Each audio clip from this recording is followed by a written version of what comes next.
Pessoal, boa noite, Pai do Senhor. Estamos aqui no ITAV. Hoje é a nossa aula 8. Você que está matriculado no nosso curso EAD, os alunos estão aqui no presencial. E hoje a gente vai falar sobre duas igrejas, a igreja de Pérgamo e a igreja de Tiatira. Essa é a nossa aula de número 8. A gente está prosseguindo aí com o nosso curso de escatologia. Vamos orar, pedir ao Senhor direcionamento para que a gente possa começar a nossa missão de hoje. Pai querido, nós te louvamos, nós louvamos o teu santo nome.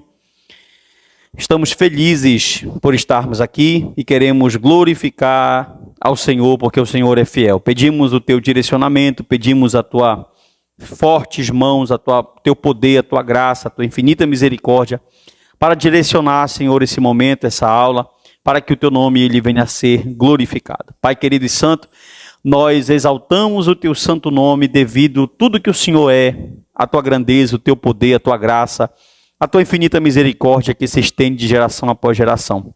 Estamos aqui para falar da tua palavra, para aprender mais de ti. E pedimos o direcionamento do teu Espírito, a graça do teu Espírito, para que nós possamos aprender sobre a tua palavra. Esse livro ele foi inspirado por ti, Espírito Santo. E é o Senhor que nos ilumina, que abre os nossos olhos para nós entendermos a tua vontade. Nós oramos em nome do Pai, do Filho e do Espírito Santo. Tu és o melhor de todos os professores. Tu estás convidado para se fazer presente nessa noite aqui conosco. Usa a minha vida, toca na minha mente, no meu coração, nas minhas cordas vocais e que o teu nome seja engrandecido. Nós oramos em nome do Pai, do Filho e do Espírito Santo e que todos digam amém. Pessoal, hoje a nossa missão é Pérgamo e Tiatira. Apocalipse, capítulo de número 2. Peguem a Bíblia de vocês aí. Versículo de número 12. Nossa proposta hoje é analisar esse texto de forma expositiva, tá bom? Nós vamos analisar esse texto de forma expositiva e o nome do Senhor Jesus ele vai ser glorificado. A gente vai então analisar esse texto aqui de forma expositiva, que a gente tem duas igrejas. Na aula passada nós falamos sobre a igreja de Éfeso e a igreja de Esmirna, tá bom? Os alunos que faltaram na aula, eu mandei a aula para vocês, videoaula para vocês acompanharem, para não ficarem sem. E hoje nós vamos continuar aqui sobre a questão da igreja de Pérgamo e a igreja de Tiatira. Nós vamos do capítulo 2, do versículo 12 até o versículo de número 29, para terminar aqui essas duas igrejas hoje. Então vamos começar com a igreja de Pérgamo. Então vamos lá. Olha só, Pérgamo é uma igreja, é uma cidade que hoje ela é a atual Bergana na Turquia. Como a gente falou, todas essas igrejas ficam no território que hoje é a Turquia. A gente tem aqui a cidade de Pérgamo e a gente vai olhar aqui algumas coisas históricas. Como eu falei para vocês, todas as igrejas do Apocalipse, elas têm essa peculiaridade na hora de Jesus falar sobre elas, porque Jesus vai usar a questão da história e da geografia do lugar. Então, para facilitar, isso até é uma metodologia, uma didática de um pregador, né, do melhor pregador de todos os tempos, que é Cristo, de usar essa didática, essa metodologia, de usar costumes, o ambiente, o que eles viviam, coisas, fatos históricos que marcaram a cidade, como por exemplo na aula passada, a gente viu que Esmirna teve um terremoto que destruiu ela, né? Que ela foi destruída, a cidade, melhor dizendo, e Jesus falou para essa cidade, eu sei que esteve morto, mas reviveu. Ele estava falando um fato histórico que aconteceu com a cidade de Esmirna e aplicou na vida, no ministério, na ressurreição dele para falar. Isso aqui vai acontecer em todas as igrejas. Ele vai usar dessa metodologia para falar. Bom, antes de falar aqui, de entrar nos slides mais propriamente dito, Pérgamo se tornou um centro. Essa palavra vem, Pérgamo, é daí que descende a palavra pergaminho, né? Os pergaminhos, vocês sabem que são couro, é couro de animal, cabra, antílope, bois, veados, que são secas e raspadas, e eles usavam esse couro para fazer os pergaminhos. Então, o pergaminho é algo muito importante porque a Bíblia, principalmente o Novo Testamento, foi escrito nesse material. E aqui nessa cidade se desenvolveu uma fábrica de pergaminhos muito grande. Pérgamo, por isso que daí vem esse nome, né? Pérgamo desenvolveu essa fábrica de pergaminho muito grande. Isso aqui estava também incluído numa situação que aconteceu, que aqui essa cidade ela foi por muitos anos a capital da Ásia Menor. Antes de Éfeso ser a capital da Ásia Menor, Pérgamo ela se colocou como a capital da Ásia Menor. Ela se desenvolveu muito. Ela estava construída, como vocês vão ver aqui no slide, numa montanha cerca de 300 metros. Ela estava no alto dessa montanha. e ela brigou, tanto que o primeiro culto ao imperador não foi feito em Éfeso. O primeiro culto ao imperador foi feito na cidade de Pérgamo. Por isso que aqui no texto a gente já vai ler, ele vai dizer assim: eu sei que o trono de vocês, eu sei que o trono de Satanás está aí. Eu sei que Satanás habita aí. Tem várias vertentes, vários pensamentos e interpretações acerca desse trono de Satanás, a gente vai já ver. Mas aqui se desenvolveu o primeiro culto ao imperador. Pérgamo, então, ela serviu durante 250 anos, está aqui, ó. Ela foi a principal cidade da Ásia Menor, e no ano de 29 a.C. teve o culto ao imperador. Uma outra coisa, que ela lutava, ela lutava com a cidade de Alexandria. Vocês observaram aqui nesse slide, também tem no material que está na mão de vocês, Pérgamo tinha uma biblioteca com 200 mil rolos, né? Nem chegava nem perto da biblioteca de Alexandria. A biblioteca de Alexandria no Egito, inclusive foi patrocinada por Alexandre o Grande, né? O grande Alexandre o Grande, ela tinha 1 milhão de rolos, só para você ter uma ideia. Nessa biblioteca, ele queria um rolo existente, uma unidade existente de cada rolo que existia no mundo. Ele queria dentro dessa biblioteca. Então, Pérgamo, eles tentaram ali na cidade fazer essa briga com Alexandria, né, de também montar uma biblioteca forte, de ter essa biblioteca forte, mas eles não conseguiram, eles ficaram muito longe desse ponto aí. Um outro ponto aqui, ó, que é muito importante, que era esse culto aqui ao imperador. O culto ao imperador que foi feito, que era o imperador Augusto, ele era tipo assim, ó. Na carta, na leitura que nós vamos entrar já propriamente dita aqui, a gente vai observar que as falas de Jesus estão incluídas e inseridas em acontecimentos que estão acontecendo dentro da cidade de Pérgamo. Por exemplo, o culto ao imperador, como era que funcionava? Eu tinha o culto, eu tinha que participar de comidas sacrificadas a ídolos, ele vai frisar isso aqui nessa carta. Eu tinha que me embebedar muito no vinho, eu tinha que... Aquele contexto greco-romano, né? Comida, bebida e sexo. Todas as igrejas vão estar inseridas dentro desse contexto, e isso é tão forte que a gente vai ver na carta de Paulo aos Coríntios, na carta de Paulo aos Colossos, na carta de Paulo aos Efésios, ou seja, toda essa região, não só da Ásia, mas Macedônia, a região ali da Acaia também, onde está Tessalônica, onde está Corinto, que são as principais capitais, elas estão inseridas nesse contexto aqui. Então, se o imperador é adorado dentro de Pérgamo, qualquer pessoa que não queira participar dessas festividades, eles são excluídos. Ou seja, quem são os cristãos de Pérgamo? Os cristãos de Pérgamo, eles são pessoas que estão vindo oriundas do paganismo. Eles estão vindo desse contexto que eu estou explicando para vocês, de culto ao imperador, de libertinagem, de comer comida sacrificada a ídolos. Eles estão vindo desse contexto aqui.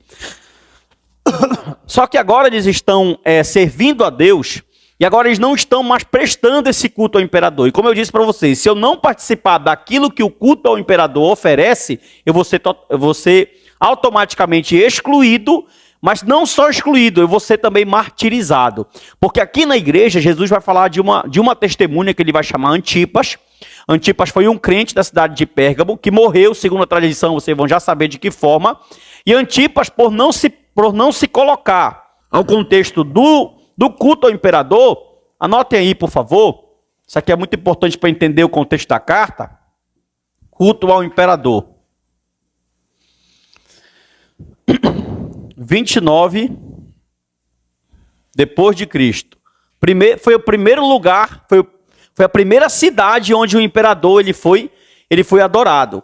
E esse culto, todo participante tinha que libertinagem,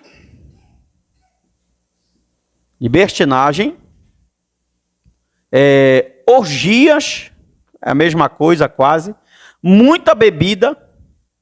Tinha Dionísio, o deus Baco, o deus do vinho, que era um dos principais deuses ali, e comidas sacrificadas a ídolo. Comidas sacrificadas a ídolos. Olha só. Então, qualquer pessoa que chegasse na cidade de Pérgamo, ela teria que estar incluída nesse sistema aqui. Eu não querer fazer parte disso aqui, como Antipas não quis fazer parte disso aqui, eu estaria que estar preparado para receber a exclusão e as represálias, tá? Exclusão, represálias e até mesmo o martírio. Eles matavam mesmo. Ah, César não é o teu senhor? Acende a fogueira. César não é o teu senhor? Esquenta o touro de bronze. César não é o teu senhor? Coloca numa cruz de cabeça para baixo. Ou seja, se eles não quisessem participar desse culto ao imperador, ou seja, essa cidade ela ficou 250 anos, cerca de 250 anos, como a capital da Ásia. Tá? Como a capital, por favor, desliga o telefone de vocês. Como a capital da Ásia Menor. Ela ficou cerca de 250 anos aqui. Ela se desenvolveu, era uma cidade que tinha um comércio muito forte, não era como a igreja de Esmirna. A igreja de Esmirna era uma igreja pobre, mas a igreja de Pérgamo era uma igreja que desenvolveu também um comércio muito forte, principalmente por causa dos pergaminhos que ela tinha, e também por causa de um culto muito famoso que tinha a Esculápio, Asclépio, o deus serpente, o deus cobra. A gente vai já ver aqui, já, em nome de Jesus. Olha só, lá em Pérgamo também, olha o contexto, a gente tinha templos a Zeus, Dionísio, Diana, você pode falar Asclépio ou Esculápio, é a mesma coisa, tá? Esculápio e Asclépio, ou Asclépio, tá aqui, ó. Nós tínhamos esses templos ali, ó, como toda a cidade greco-romana. Então a gente era comum você andar, por exemplo, lembra que eu falei que a cidade estava numa altitude de 300 metros? Tinha um templo de Zeus, que é chamado, que na alta Acrópole, que ele era evidenciado cerca de 1 quilômetro, para quem passava era evidenciado aquele templo ali. Então você vai na esquina, eu encontro um templo a Dionísio, eu encontro um templo a Diana, a deusa da Ásia Menor, eu encontro um templo a Esculápio, isso é o contexto ali, ó.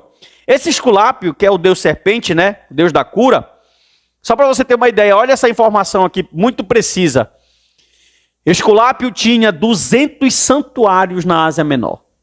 Vocês estão ouvindo isso? 200 santuários de Esculápio estão rodeados ali na Ásia Menor. Por quê? Porque eles tinham ali, como ele era considerado o deus da cura, o deus serpente das curas, e a sede dele era onde? Era em Pérgamo. E vinha doente de toda parte do mundo. Ou seja, por exemplo, quando chega lá na cidade de Laodiceia, que a gente vai ver na próxima aula, as 3 últimas cartas, a gente vai fazer as 3 na próxima última aula, Deus falou assim para a igreja, olha, tu tens ouro, mas tu é pobre, tu tens roupa, que era a lã negra de Laodiceia, mas vocês são nu, tu tens colírio, mas vocês são cegos. Por quê? Porque lá tinha um pó milagroso chamado pó frígio, onde todas as pessoas iam para Laodiceia por causa das águas que ela tinha e por causa desse pó, que era considerado um pó milagroso, e eles queriam ser curados através desse pó. Era a mesma coisa aqui. Tinha um templo, por exemplo, Esculápio tem 200 templos, é muito templo, né, irmão? A Assembleia de Deus da Cidade Nova tem 100 congregações, ele tinha 200 congregações. Ó, ele tem 200 templos, 200 congregações, só que a sede ficava onde? Em Pérgamo. E lá, se ele era o Deus das curas, vou tentar fazer aqui, eu não sou bom, tá? Olha, rapaz, ficou até bonito, né? Dá um glória aí, irmão. Isso, a farmácia é a medicina. Até hoje, Deus das curas. Colocar Deus com D menor. Então presta atenção. Eu tenho aqui, ó, esse aqui, a sede está aqui, então qualquer pessoa que transita pela região da Ásia Menor, no mapa aqui, vai ter que dar uma parada aqui em Pérgamo e passar lá no templo. Eu aproveito, eu vou no templo de Esculápio, pego lá minha cura, passo em Diana, tomo o meu vinho, vou lá no Dionísio e faço minha orgia. Completo, meu irmão. Isso aqui é uma Babilônia. E vou lá em Zeus e deixo o meu voto. Aqui, ó. Completo. É uma cidade totalmente afundada no paganismo.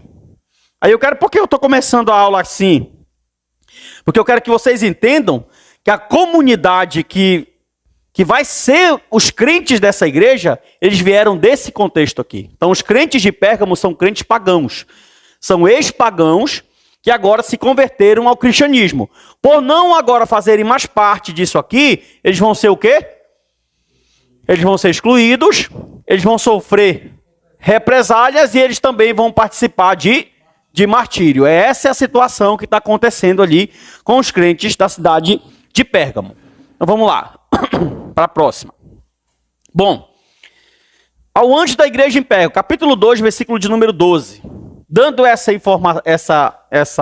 introdução, a gente vai lá, ó. A gente já falou nas aulas passadas que existe um consenso ou não existe um consenso sobre esse anjo.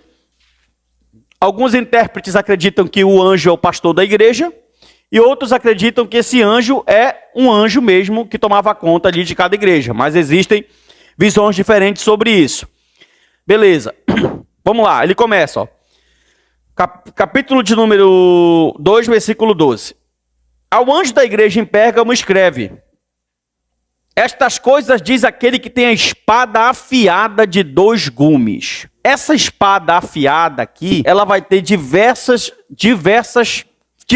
tipos também de interpretação. Mas uma interpretação que me chamou muito a atenção, que é o Simon Kistemac que fala, que essa espada era chamada uma espada da Trácia, tá? Olha só, tá aqui, ó. Espada afiada era um símbolo de justiça, era uma espada chamada Trácia. Essa espada da Trácia, ela era usada pela cavalaria romana. Usada pela cavalaria romana. E essa espada da Trácia, ela era o simbolismo, anotem, tá? De justiça romana. Simbolismo de justiça romana. Lembre que eu comecei dizendo para vocês que Jesus vai falar usando o quê? Contexto de quem está ouvindo ele. Então, quando eles ouviram esse versículo de número 12, Jesus falando para eles assim, ó. Este diz aquele que tem a espada. Se Roma tem uma espada que é um símbolo de justiça, chamada espada da Trácia, Cristo tem uma espada de 2 gumes. Olha isso. Então ele está... Quem ouviu essa expressão, aquele que tem uma espada de 2 gumes, automaticamente assimilou com o quê? Com a espada da Trácia que os romanos usavam para fazer justiça. Era como se Cristo estivesse falando assim, ó. Se Roma tem a espada da Trácia, eu, Cristo, tenho a espada afiada de 2 gumes. Interessante essa interpretação. Espada afiada.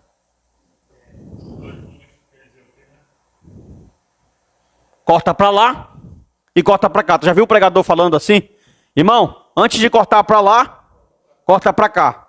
Tem 2 gumes para cortar. Um corta para cá e o outro corta para cá também. Certo? Bora lá.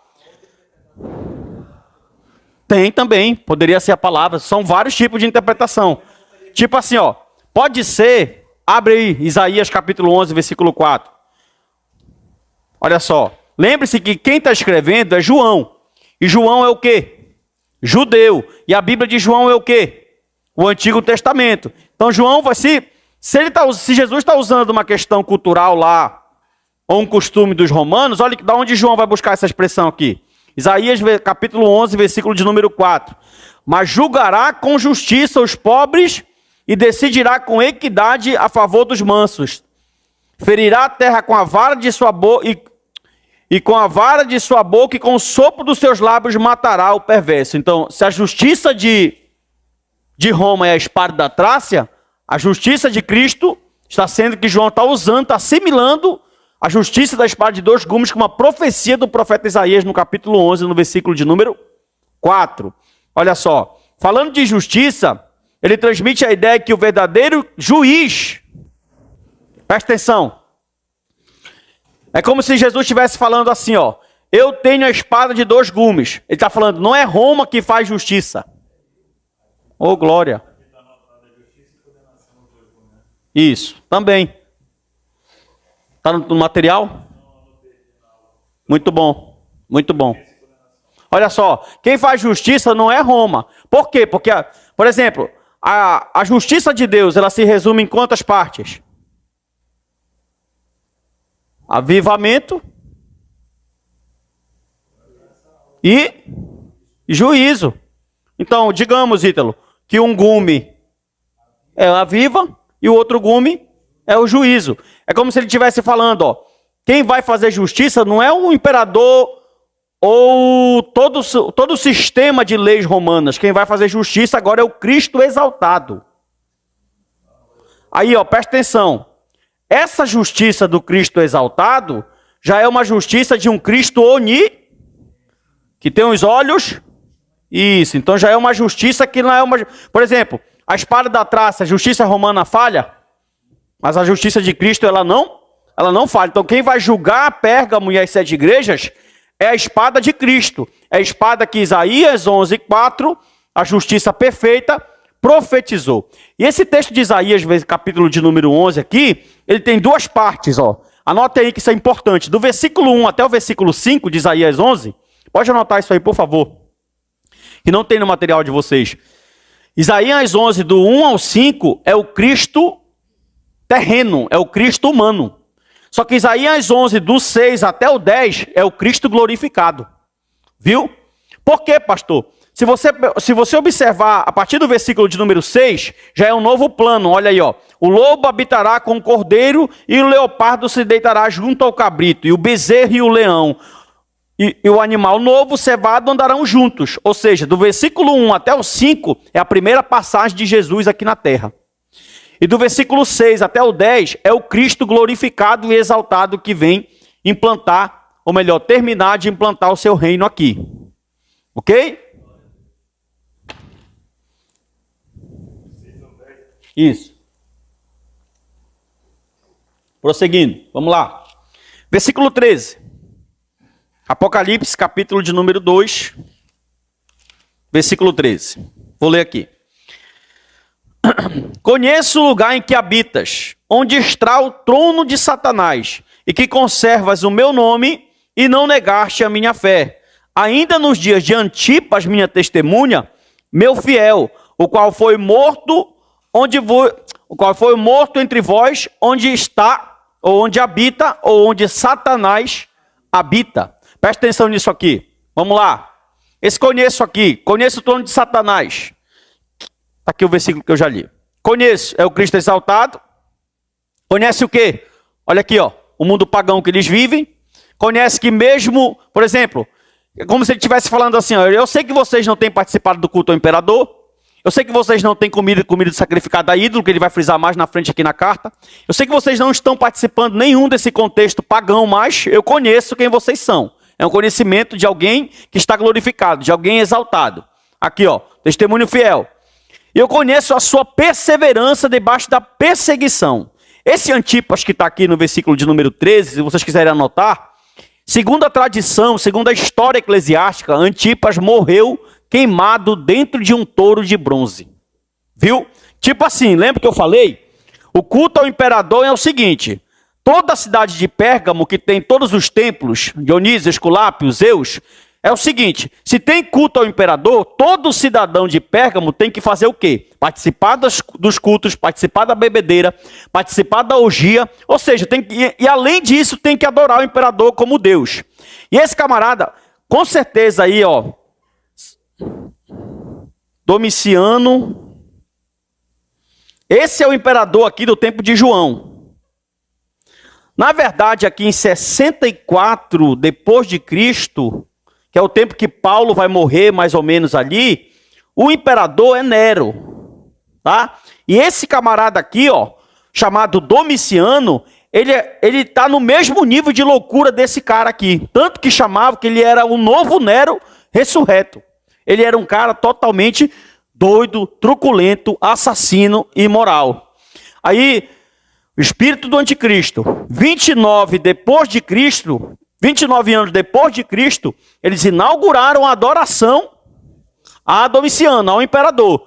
E esse culto tinha a sua sede, a sua principal sede na cidade de Pérgamo. E qualquer pessoa que vai contra isso aqui, é touro quente para ele morrer, certo? Por isso que eu falo, as represálias, os problemas, as lutas que esse povo passou aqui, as tribulações, foram coisas que a gente não pode nem comparar. Foram mártires verdadeiros, morreram verdadeiramente. Então esse aqui é o contexto da morte de Antipas. Domiciano. O imperador do tempo de João é Domiciano. 64 foi Nero. Ali por volta do ano 95, 80 para frente. Domiciano, de 80 para frente. O Apocalipse está sendo escrito em 90 e 95 depois de Cristo. Essa é a data mais ou menos. Ó. Presta atenção, bora tentar fazer aqui uma lista. Ó. 64 vem Nero. 70 depois de Cristo cumpre uma profecia bíblica muito forte que Jesus falou. Qual foi? A destruição do templo. Marcos 13. Bora pegar. Destruição do templo. Em 80, depois de Cristo, tem uma revolução dos zelotes. E é nesse período aqui que Domiciano, a partir desse período que Domiciano vai aparecer em cena. Então até João, quem está reinando aqui.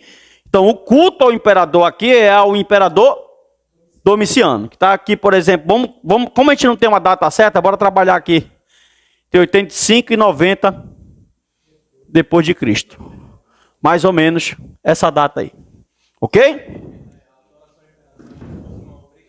Era obrigado, era impositório.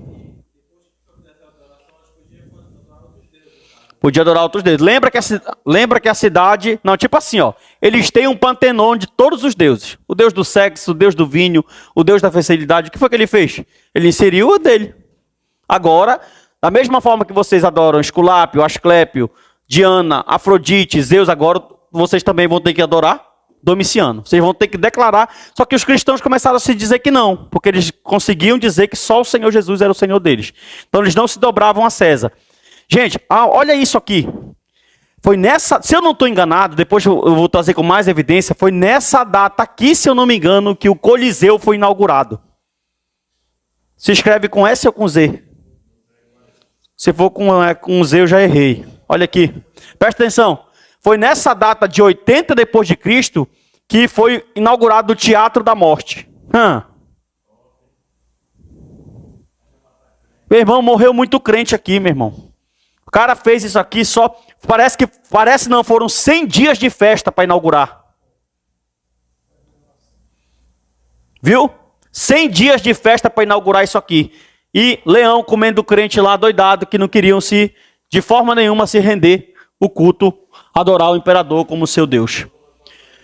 Então esse aqui é olha só, trono de Satanás. Outra coisa.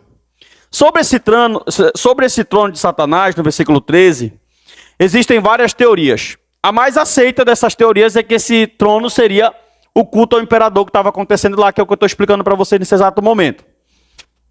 Desculpe, que resultou na perseguição e morte nos governos desses dois imperadores aí, ó. Domiciano e quem mais? João diz que é onde habita Satanás. Beleza. Ponto fraco dessa igreja, versículo 14, vamos lá. Olha lá. Outra coisa. Antes de passar no versículo 14, tem algo interessante aqui no 13 ainda. Conheço o lugar em que habitas, onde está o trono de Satanás e que conservas. E que o quê? Conservas. Esse conservas aqui, eles foram elogiados pelo Senhor Jesus, porque em meio a todo esse caos aqui que eu estou mostrando para vocês, eles não se renderam. Antipas é o exemplo principal disso. Sobre o trono de Satanás agora, nós temos as 4 explicações. Primeira, pode se referir a todo o destaque da sociedade como um centro pagão. Por que lá é o trono de Satanás? Porque lá rola tudo isso que eu acabei de falar para vocês. Tem vários deuses, tem vários templos, tem culto ao imperador, então ali é o trono de Satanás. É a letra A. Letra B, pode ser o trono de Satanás, porque ali tinha o principal templo e o principal culto a Esculápio. Poderia ser também, por causa disso, o trono de Satanás. Letra C, poderia ser o trono de Satanás, porque ali tinha um altar a Zeus, chamado Acrópole, tá? Que dominava toda a cidade. E a quarta e última e mais aceita teoria de trono de Satanás é o culto ao imperador. Então, os estudiosos, eles opinam mais em dizer que essa expressão trono de Satanás é por causa do culto ao imperador que acontecia. Mas poderia ser muito bem... Por exemplo, vou dar uma dica para vocês aqui. Olha aqui para mim. Pastor, quando eu for pregar esse texto aqui, o que é certo? Eu escolho uma dessa opção aqui e opino por ela? Não, fale todas. Fica muito mais bonito assim. Você vai, olha, irmão, nós temos 4 teorias, até porque a gente não sabe.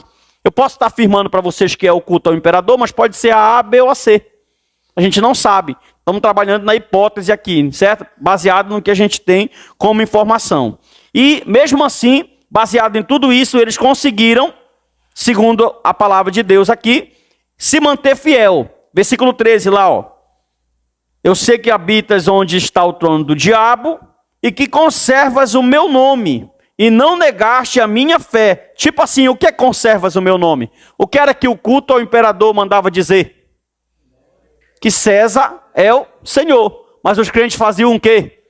Cristo é o nosso Senhor. E por causa disso eles não se rendiam de forma nenhuma. Foi o caso de Antipas, né? Chegaram com Antipas e o texto está dizendo que ele era a testemunha fiel que foi morto entre vós onde habita Satanás.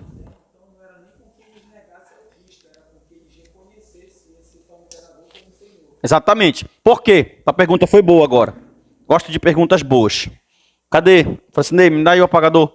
Porque a regra de tudo isso aqui, e a sacada de tudo isso aqui, é que eles quiseram fazer uma confusão, e o que vai habitar no meio de tudo isso aqui é o ecumenismo, que inclusive hoje habita no nosso meio com uma forma camuflada, o sincretismo, e o pluralismo religioso. Pluralismo religioso. É uma junção. Por exemplo, assim, tu vai lá no templo de Zeus hoje, não tem problema. Vai lá em Zeus, mais tarde tu vai em Diana, depois tu vai lá no templo de Asclepio, depois tu adora o imperador. Todo caminho leva a Deus. Pronto. Todo caminho. Isso é uma das maiores mentiras. Todo caminho leva a Deus. Isso é uma das maiores... Por exemplo, não tem como é impossível você fazer uma aliança com um católico. Impossível. Nossos irmãos católicos. Irmão, a nossa nomenclatura é protestante. Porque a gente protesta, por exemplo, a gente protesta a martiologia do católico, a gente protesta a soteriologia do católico, a gente protesta a pneumatologia do católico. Tudo que eles ensinam a gente protesta. Então não tem como a gente ter união com eles. Esse sincretismo é o quê? Eu vou falar assim, dogmas ou crenças. Eu vou pegar crenças de várias religiões, vou fazer uma mistureba doida e no final vai dar tudo certo. Tipo assim, crente que vende água. Quem foi que ensinou? Quem foi que vendeu água a primeira vez? A Igreja Católica. Quem foi que vendeu sal a primeira vez? A Igreja Católica. Quem foi que inventou rosa ungida a primeira vez? A Igreja Católica. Então eu vou lá. Outra coisa, não é só da Igreja Católica. Por exemplo, tem coisas na religião evangélica que vem da Umbanda. Tem coisas que vêm da Macumba. Tem coisas que vêm do Espiritismo. Tem coisas que vêm do catolicismo. Tudo isso aqui está misturado aonde? Na crença do brasileiro. Por quê? Porque a gente não é um país que foi formado de uma raça só. Aí eu tenho aqui os índios. Olha o nosso país. Eu tenho aqui os índios. Eu tenho aqui os portugueses, que são os europeus. Eu tenho os africanos. Que dá igual um Brasil. Olha aqui, Aí eu tenho aqui, pagelância. Meu irmão, catolicismo desses caras aqui que é terrível. E todas as religiões de matriz africana. Umbanda, Candomblé e Macumba, religiões de matriz africana. Aí juntou tudo isso na crença do brasileiro. Por isso que compre o livro. Eu vi até o Patrick colocando esse livro no status dele outro dia. O que estão fazendo com a igreja? Anote para vocês comprarem esse livro. O que estão fazendo com a igreja? Cara, o Nicodemos dá um show aqui nessa obra. O que estão fazendo com a... Agora deixa eu falar uma coisa para vocês. Imagine os crentes de Pérgamo que estão aceitando a Jesus, e eles vão ter que tirar todo esse sincretismo aqui comida sacrificada a ídolo, culto a Dionísio, tudo isso que eu acabei de explicar para vocês, vão ter que tirar todo esse pluralismo religioso que eles têm na raiz, para agora se tornarem uma religião monoteísta. Meu irmão, é muito complicado isso aqui. E sem dizer que aonde tu vai na cidade tem um templo. Gente, eu fui no Suriname. Não parece com Pérgamo, mas eu acho que assemelha alguma coisa. Numa rua tem um templo hindu, na mesma rua tem um templo budista, na mesma rua tem uma mesquita, na mesma rua tem uma sinagoga e do lado uma Assembleia de Deus. Gente, é uma loucura aquilo ali. Eu vi totens indianos, eu vi estatuetas imensas de deuses indianos, que parece que era mentira. Lugar pesado, ó. Pluralismo, porque tem gente de todo lugar, tem holandês, tem indiano, tem chinês, tem brasileiro, tem gente do Suriname. É impossível não ter isso aqui, ó. Essa mistura de crença. É a mesma situação que está acontecendo aqui. E o evangelho está chegando em Pérgamo para quebrar isso aqui, ó. Porque vai ter que quebrar isso aqui e vai ter que criar uma fé uma fé em Cristo. César vai ter que deixar de ser Senhor. Zeus vai ter que deixar de ser Senhor. Paulo escreveu em Efésios 5,18, não vos embriagueis com vinho que há contenda, mas enchei-vos do... Porque os caras estavam indo de manhã para o templo de Afrodite, ou de manhã eu vi Paulo na sinagoga, e à noite eles estavam na bacanalha virando Satanás. É igual os crentes hoje, irmão. Os caras querem vir para o culto domingo, e sábado eles querem estar na rave. Não tem como. É complicado. Entendeu? Olha, outra coisa. Só muda o tempo disso aqui. Só muda o tempo. A história é a mesma. É o homem caído, só vai mudar a cronologia, mas é a mesma coisa. Versículo 14. Olha só. Tenho todavia contra ti algumas coisas que tens aí, os que sustentam a doutrina de Balaão. Ah, isso aqui é bom. Eu estou lendo essa questão aqui. Bora, pagador. Pagador automático. Eu estou lendo essa questão aqui e eu fico observando para você, pastor, o versículo 14, leia de novo. Tenho todavia contra ti algumas coisas que tem. Esse tenho todavia contra ti, tenho todavia, essa palavra aqui, ó, ela é uma palavra que expressa o quê? Para vocês. Tenho todavia contra ti. Tem alguém aí, pessoal? Juízo, pessoal. Ó, presta atenção. Todas as igrejas, elas têm pontos fortes e pontos fracos. Algumas não têm nenhum ponto forte e uma não teve nenhum ponto fraco. Que foi a igreja de Filadélfia. Tá? As outras todas têm pontos fortes e pontos fracos. Por exemplo, olha isso aqui, ó. Éfeso foi considerada uma igreja top porque ela defendeu a fé. Sim ou não? Eles eram excelentes apologetas. Os falsos profetas entraram lá e nada. Mas Pérgamo não. Aqui em Pérgamo, os caras tinham as qualidades, mas eles deixaram entrar a doutrina de Balaão, a doutrina dos Nicolaitas e a doutrina da Geisa. Conhece ela? Jezabel, rapaz, tu não conhece? Tu nunca leu o livro dos reis, não? Ê, soldado. Ela acabou com... Ela queria exterminar o profeta Elias, soldado. Uma princesa fenícia. O que é que esses três têm em comum? O que é que diz o versículo de número 12? A gente entendeu o que é Balaão aqui nesse texto. Olha aí, você vai ler. Tenho todavia contra ti algumas coisas que tens, os que sustentam a doutrina de Balaão, o qual ensinava a Balaque a amar cilada. Por exemplo, o que foi que Balaão... Onde Balaão aparece? Lá no livro de Números. Um rei chamado Balaque contratou ele para amaldiçoar o povo de Deus. Ele amaldiçoava e Deus abençoava. Ele amaldiçoava e Deus abençoava. Ou seja, não procedeu. Ele mesmo falou, contra Jacó não há encantamento. E o que foi que Balaão fez, que fez com que João, escrevendo, assimilasse a doutrina de Balaão com a igreja de Pérgamo? Justamente o que Pérgamo estava fazendo. Balaão adulterou o culto. Jesus amado. E o que tem de pastor que adultera o culto? Meu irmão, não é brincadeira não. Então, olha só. Eu tenho algo contra ti. Que tu deixou que da mesma forma que Balaão tentou adulterar o culto, vocês também deixaram. Vocês também permitiram. Jezabel, a mesma coisa. ela pegou todos os costumes fenícios e ingressou dentro do culto judaico. Ela, da mesma forma, adulterou o culto. Ou seja, o que seria então essa doutrina dos nicolaítas? A doutrina dos nicolaítas é o mesmo pensamento, tanto do ensino de Balaão, como de Jezabel. Adulterar o culto. Adorar outros deuses. Adorar o imperador. Adorar a Deus. Sincretismo, pluralismo. Entendeu? Lembra que, gente, o contexto, é por isso que eu falo, ó, é impossível uma pessoa ser crente sem o Espírito. Era impossível esses caras permanecerem na fé, rodeados por tudo isso de religião. É muito pesado. A gente não sofre isso aqui. Né? A raiz, ali, eles estão nascendo. Imagine assim, ó, eles estão nascendo no meio pagão. Eles já vêm das trevas. Eles estão vindo de um meio de paganismo. Eles estão vindo de... É igual o católico.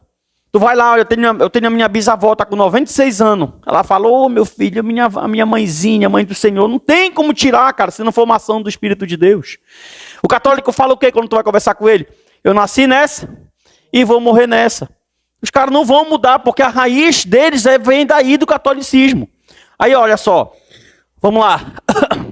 Tendo todavia contra ti algumas coisas que tens aí, os que sustentam a doutrina de Balaão, o qual ensinava a Balaque a armar cilada diante dos filhos de Israel para comerem coisas sacrificadas. Olha aí, olha que coisa maravilhosa. O que foi que ele falou no final do versículo? Comida sacrificada.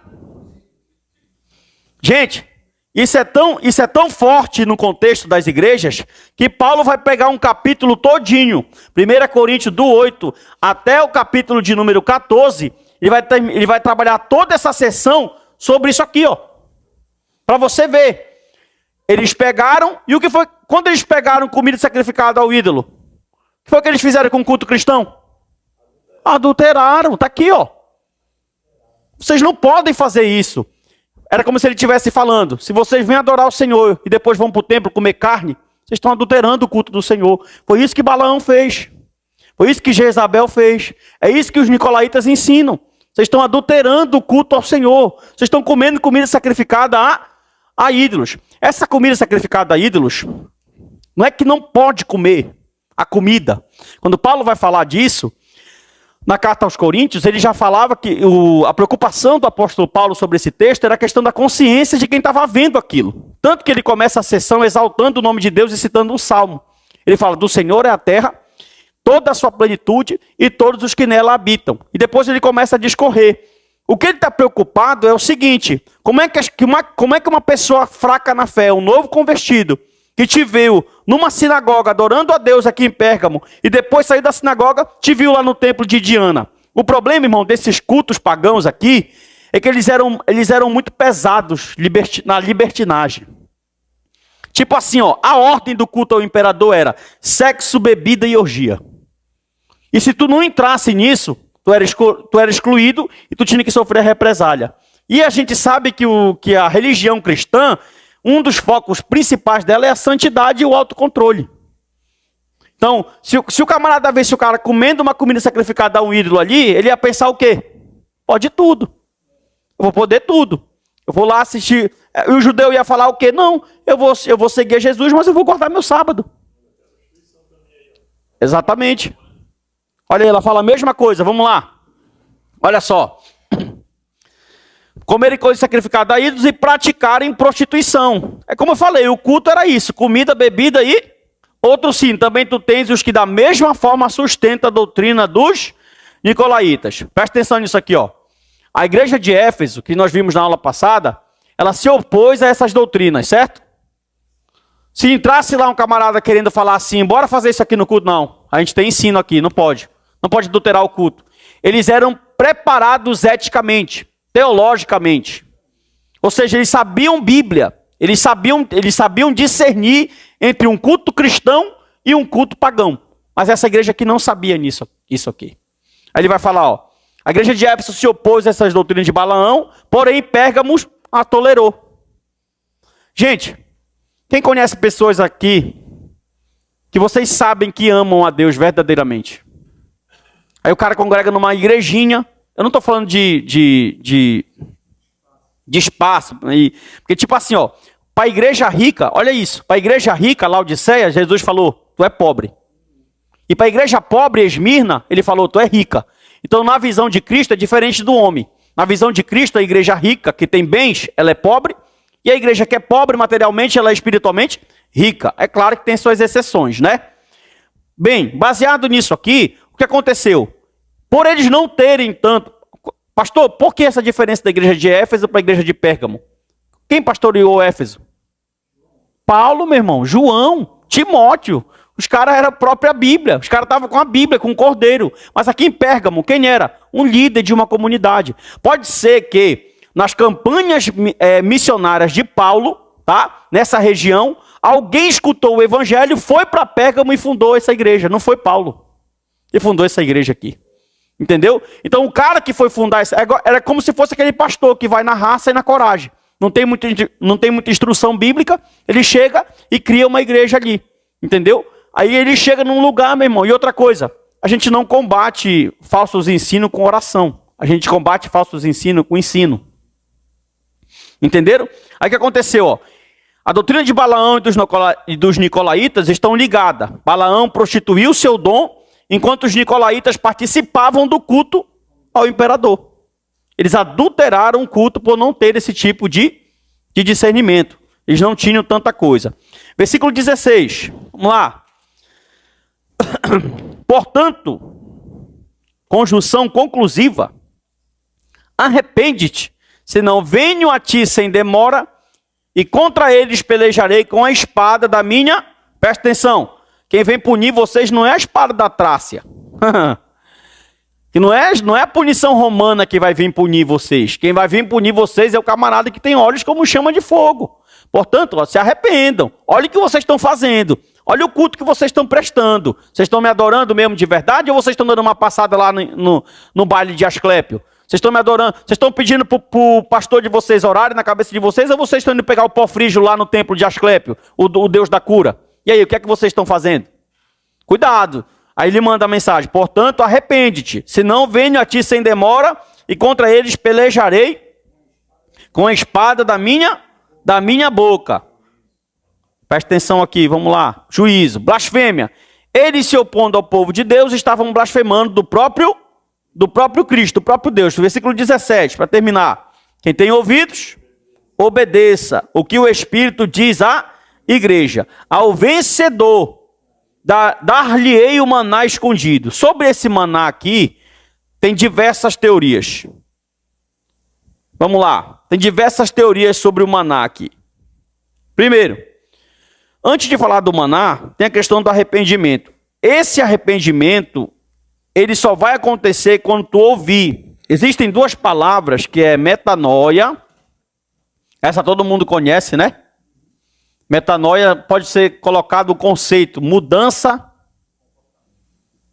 de caráter ou comportamento. Essa metanoia aqui, que fique bem clara, ela é uma obra de cima, tá? Você não se metanoia. Tem uns caras que metem noia, né? Mas não. Esse metanoia é uma obra do alto, é uma obra de... Digamos que esse metanoia seria a regeneração do espírito aqui na vida de uma pessoa.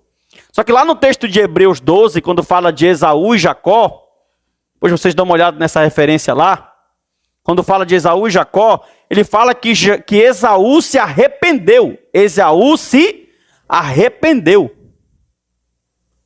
Só que essa palavra arrependeu lá não é metanoia, é metaneu. Sabe o que significa isso aqui? Remorso, meu irmão. Chorou. Quando foi no outro dia, prática do pecado de novo. Entendeu? Chorou. Quando foi... Esse aqui não. Se houve... Por exemplo, aqui no versículo 17 ele fala assim, ó. Ao vencedor. Quem é o vencedor? É o que vai se arrepender. Se eu me arrependi, automaticamente eu vou mudar. Então, se eu me arrependi, automaticamente tem a mudança. Então, o vencedor não é aquele que está caminhando para ir para o céu. Porque o cara lê esse texto aí e pensa assim, eu tenho que lutar. Não, o vencedor foi aquele que já sofreu a regeneração. Aquele que já recebeu do alto a mudança do seu caráter. Esse vai receber a palavra, esse vai receber o maná escondido, que a gente já vai saber o que é. E esse vai receber a pedrinha branca.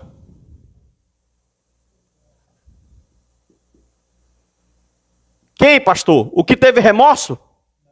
O cara vem toda semana na frente do culto. Toda ceia ele está lá pedindo perdão. Mas não muda. E chora. Porque ainda não aconteceu metanoia. Já aconteceu só metanel. O remorso, o choro. Quando acontecer isso aqui de verdade, a metanoia vai ter o verdadeiro arrependimento. E o arrependimento vem junto de duas coisas. O arrependimento vem junto com fé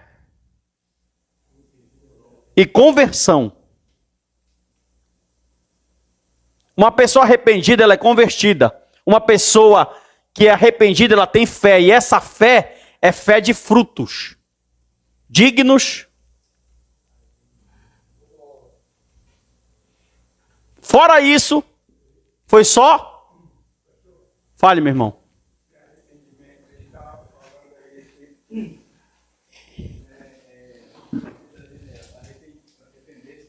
Sim.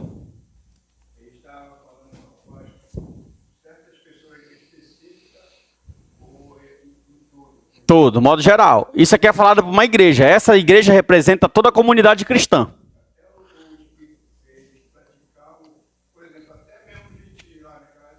Sim. Uhum. Exatamente. Pode terminar.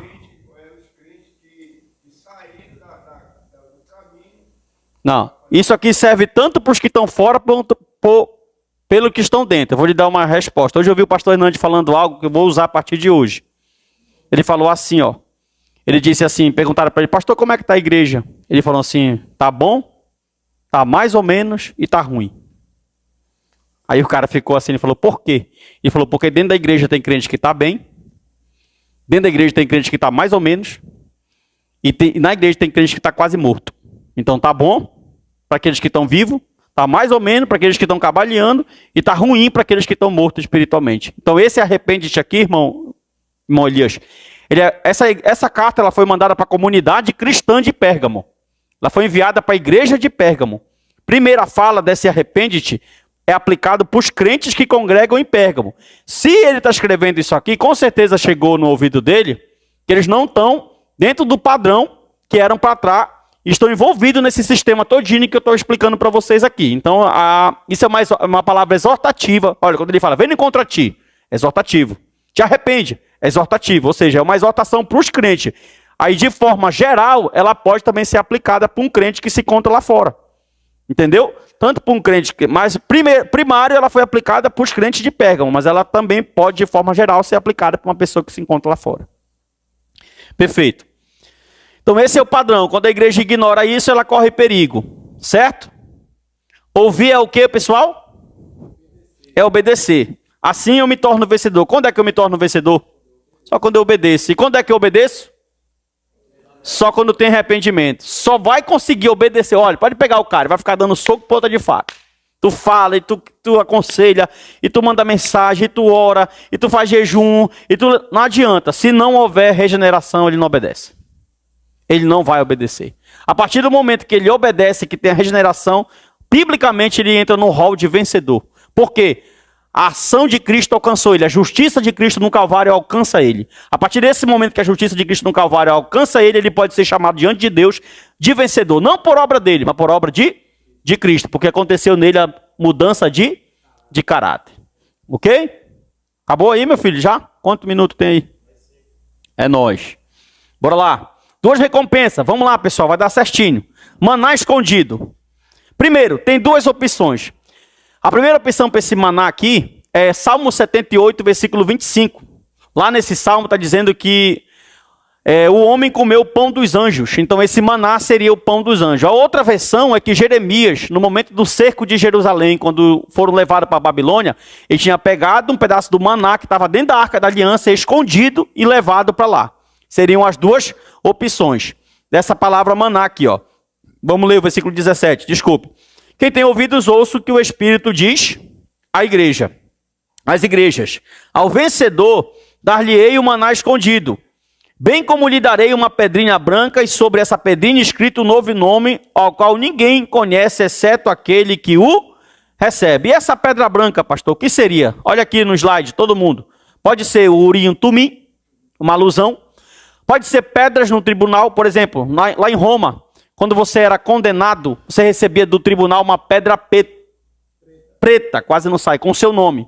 Se você fosse absolvido, você receberia uma pedra branca com o seu nome. Então, se você fosse condenado, você recebia uma pedra preta. Se você fosse absolvido, uma pedra branca. Ele poderia estar fazendo uma alusão a essa pedra que era entregada no tribunal. Outra coisa que acontecia nesse contexto aqui romano, quando um pai tinha um filho, eles pegavam uma pedra e furavam essa pedra e esculpiam nessa pedra o nome do filho. Isso era muito comum ali dessas cidades, acontecer isso no contexto romano. Poderia ser isso aqui também, que estava acontecendo nisso aqui. Outra, pedras como bilhete, poderiam ser amuletos de proteção, ou poderiam ser gladiadores libertos. Ou seja, alguma coisa do contexto ali, dessas pedras que João está falando. Olha, vocês vão receber o nome de vocês numa pedra branca. Se a pedra preta condena, a pedra branca absolve. Então é isso que ele está falando aqui em nome de Jesus. Outra coisa, poderia ser uma pedra para o culto de Asclépio, de Esculápio. Era comum as pessoas pegarem, gravarem amuletos em pedras, a imagem dos deuses, a cara do imperador e levarem para ele. Ele está fazendo uma alusão a isso. Olha, vocês não vão receber uma pedra de Esculápio, vocês vão receber uma pedra branca de absolvição, com o nome de vocês escrito ali para a glória de Deus. Então está aqui, ó. Tanto o maná como a pedra branca são símbolos escatológicos relacionados à festa messiânica do fim, do escatom. Também fala da comida espiritual e do novo nome que Deus vai dar aos crentes. Bora ver Isaías 62, 2. Mais uma vez o velho João, na maturidade final da sua teologia, cabeça branca. Não é mais aquele João que pediu fogo quando ele foi evangelizar. Já é o João que fala, filhinhos, amai-vos uns aos outros.